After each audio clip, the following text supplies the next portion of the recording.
Shooting वगैरह थोड़ा बताइए, क्या फिल्म है, किस तरह के किरदार में है और आपसे जानना चाहूँगा। देखिए ये चिल्ड्रन फिल्म सोसाइटी की एक बहुत अहम फिल्म मानी जाएगी क्योंकि ये फिल्म उन फिल्मों में से एक है जिसमें मैंने एज ए चेयरपर्सन बनने के बाद में डिसाइड किया कि हमारी फिल्में सिर्फ फेस्टिवलों में नहीं जाएंगी, थिएटर में जाएंगी, और जब तक थिएटर में नहीं जाएंगी बच्चों तक नहीं पहुंचेगी, ये मेरा मानना है। So this is a film called चिड़िया खाना।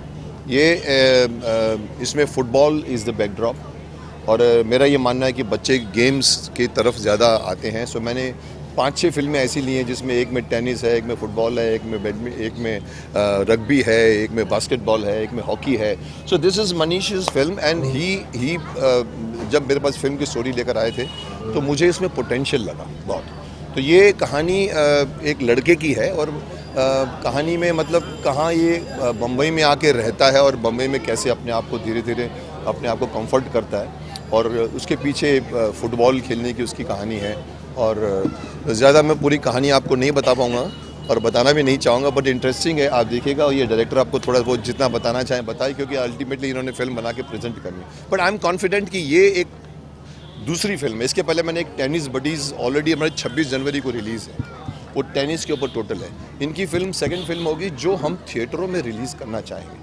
बड़ों की फिल्म के साथ में चिल्ड्रन फिल्म सोसाइटी की फिल्म आनी चाहिए। ये मेरा एक बहुत बड़ी शिकायत रही है कि हमारे पास इतनी 250 फिल्में हैं, क्यों नहीं थिएटरों में गई। So this is today sequence where ये गणपति जी को यहाँ पर लाया जाता है, which is the somewhere in the interval point. Sir किस तरीके से क्या शूट करने वाले हैं आज आप, और आपने एक रियल लोकेशन लिया है, आपने ऑन लोकेशन आप कर रहे हैं, और ये बिल्कुल आप चौल में आ गए, तो उसके बारे में थोड़ा बताइए क्या करने वाले हैं। चिड़िया खाना कहानी है एक बिहार के बच्चे कैसे आकर के एक मराठी चौल में अपनी जगह बनाते हैं, और कहीं उस समावेश में से बहुत मुश्किलें होती हैं, जहाँ पे एक समय आता है कि उस चौल को चलाने वाला जो एक गैंगस्टर कम पॉलिटिकल गून होता है, he takes a liking to this boy, और उसका वर्ल्ड मराठी कल्चर से बम्बई से खुलता है। और उस समय इंटरवल के जस्ट पहले गणपति का आगमन होता है, तो गणपति सेलिब्रेट हो रहे हैं, उससे हम एक इमोशनल लैंडस्केप बिल्ड कर रहे हैं, और फिल्म का एक महत्वपूर्ण हिस्सा है ये। सर आपसे जवाब दीजिए। ये एक 14 साल के नज़रिए से देखी हुई फिल्म है, और उसमें उसके पर्सपेक्टिव से वो देखता है कि हर कोई इस चिड़िया खाने में अलग अलग रोल प्ले कर रहा है, और पूरे फिल्म में it's a coming of age film. तो वो खुद खोजता है कि उस चिड़िया खाना में वो क्या है, वो एक कबूतर है कि एक शेर है। तो उसको डर रहता है एक तरह का। वो जहाँ शुरुआत में बच्चा इनकी जो फिल्म में है ना, वो बच्चा थोड़ा दबा हुआ है, उसको सब लोग जो हैं दिखते हैं आजकल के, भाई ये शेर है, ये सियार है, ये हाथी है, ये वो धीरे धीरे उसको खुद ब खुद जब वो नॉर्मल होता है, तो एक आदमी के मन की, बच्चे की साइकोलॉजी है जो इन्होंने अच्छी तरह से पेश की है कि किसी को जो देखता है तो लगता है कि ये मेरे को मारने आ रहा है, तो ये वो है, ये है। तो इसमें स्पेशल इफेक्ट्स आएंगे आपके, आप चेहरे दिखाओगे। सर किरदार के बारे में जानना चाहूँगा। सर काफ़ी अलग तरीके का किरदार में आप दिखाई दे रहे हैं, अभी गले में माला पहन के, और उसके बाद आप मेरी बात कर रहे हैं नहीं, देखिए ये माला मेरे गले पर है क्योंकि मेरे अंदर ऑलरेडी जो कुछ है उसको ये माला दर्शा रही है। पर ये माला नहीं थी तब भी मैं वही था, आज माला है तो भी मैं वही हूँ। मैं कोई संन्यास नहीं लिया है, मुझे अच्छा लगा। मेरा सडनली शिव जी की तरफ मेरा कुछ, पहले मैं हनुमान का भक्त था, और धीरे धीरे सब लोगों ने मुझे शिव जी की चीज़ें देनी शुरू कर दी। किसी ने रुद्राक्ष, किसी ने गणपति, किसी ने शिव जी। समहाउ आई तो मुझे अच्छा लगा, और ये मुझे प्रेजेंट की तो मुझे अच्छी लगी, मैंने पहनी है। तो ये मेरा पार्ट बन गया ऑलरेडी। सर कहीं ना कहीं सर आप बच्चों से हमेशा जुड़े रहते हैं, चाहे वो शक्तिमान हो या वो चिड़िया का हो। सर इसके बारे में थोड़ा जानना चाहूँगा, क्या कहना चाहिए। देखिए, मैं 15 साल से ज़्यादा शक्तिमान बन के बच्चों के बीच घूम रहा हूँ, और ये एक मैं कभी भी किसी भी गवर्नमेंट पोस्ट को मैंने कभी हाँ नहीं कही है। मैं चाहूँ तो एमएलए बन सकता हूँ, मैं हाथ जोड़ दूँ तो लोग मुझे वोट देंगे, चाहे भीष्म पितामह के नाम पे, चाहे शक्तिमान के नाम पे, पर मैंने कभी नहीं चाहा। मुझे पॉलिटिक्स में मैं हूँ भी नहीं हूँ। ये मुझे चिल्ड्रन फिल्म सोसाइटी के चेयरमैनशिप की जब ऑफ़र हुई, मैंने कहा ये मेरे लिए अच्छा है, क्योंकि फिर मैं डिसाइड कर सकता हूँ कि बच्चों के पास कौन सी फिल्में जानी चाहिए।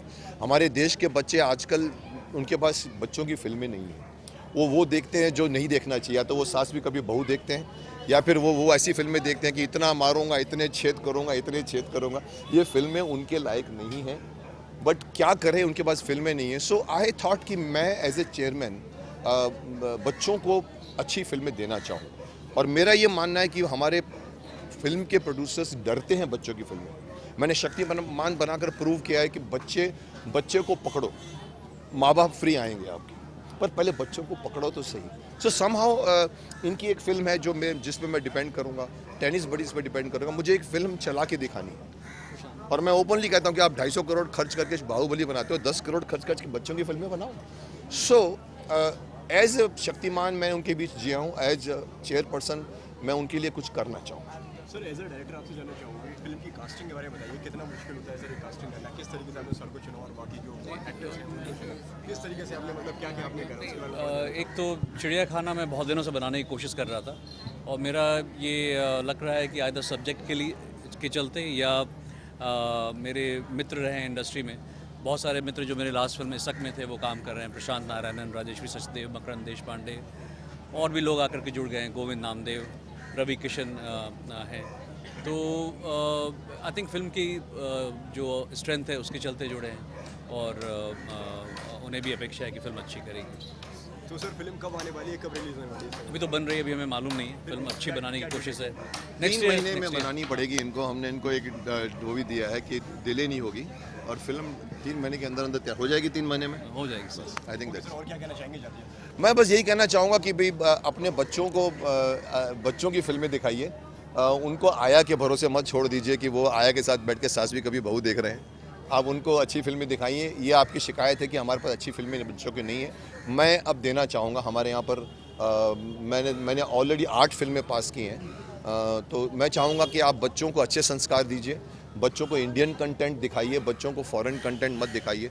शक्तिमान दिखाइए उनको, डिस्कवरी दिखाइए, नेशनल ज्योग्राफी दिखाइए, और अच्छी अच्छी फिल्में दिखाइए। मैं बच्चों को शक्तिमान की तरफ से शक्तियाँ देना चाहूँगा, और भीष्म पितामह की तरफ से इनको आशीर्वाद देना चाहूँगा, विजयी भव पुत्र विजयी भव। आइए बोलिए, आइए इनको